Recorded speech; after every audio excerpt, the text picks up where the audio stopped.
With China joining efforts to send a strong message to North Korea for its latest nuclear missile test, the regime is expected to get hit with the toughest UN Security Council sanctions yet.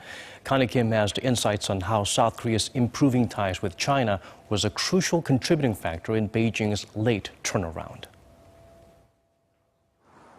China had been emphasizing peaceful dialogue to resolve the crisis over North Korea's nuclear weapons program, delaying the UN Security Council's sanctions resolution on Pyongyang.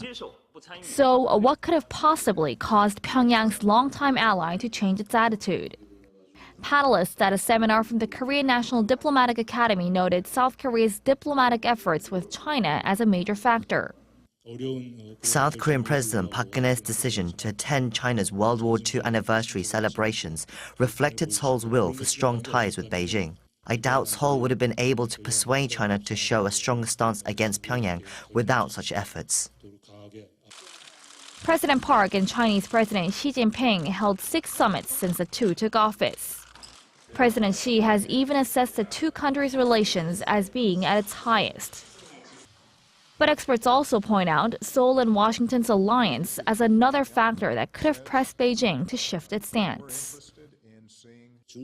China may have realized South Korea and the U.S. boasted a stronger alliance when it raised opposition against a THAAD deployment and showed a lukewarm response to UN sanctions. It's ironic that the stronger Seoul-Washington ties grow, the easier it is to get China engaged.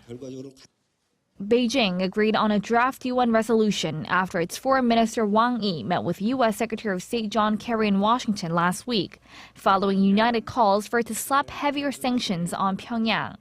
The general consensus seems to be that Beijing decided it could no longer take the same stance it took previously, especially since stronger Seoul-Washington ties will be unfavorable for China in the long term. Connie Kim, Arirang News.